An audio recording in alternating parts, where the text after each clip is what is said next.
Welcome to JKJ's Risk Control Quick Tips in 90 seconds or less. Today's installment we're calling PPE Compliance, Managing the Excuses.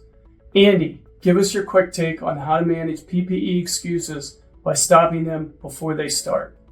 Thanks, Mike. OSHA requires that all employers assess the workplace to determine the type of PPE necessary to protect employees. If you supply the PPE, you should be good to go, right?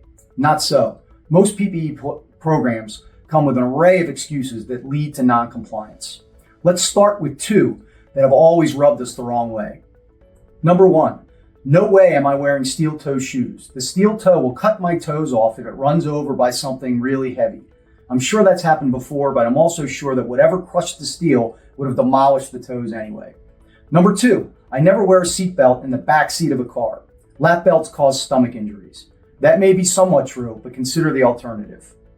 Common excuses for not wearing appropriate PPE include, it's uncomfortable, I don't like the looks, I don't have the time, I forgot to wear it, I never needed it before. Nobody likes to be told what to do and what to wear. Employees, however, need to buy in within a PPE program. They need to be reminded of the benefits of the protection rather than the shortcomings. Most PPE excuses can be stopped before they start if the PPE program is managed with three simple steps. 1.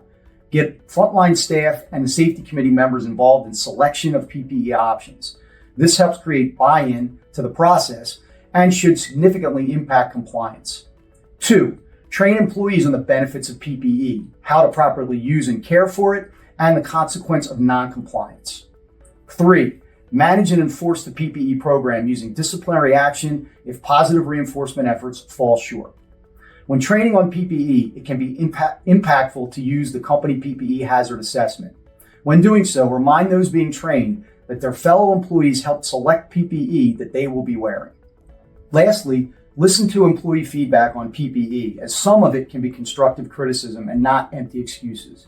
If open to constructive criticism, the direction of your PPE program will head down a path of continuous improvement. Thanks, Andy. We appreciate your guidance on managing the many PPE excuses faced throughout all industries.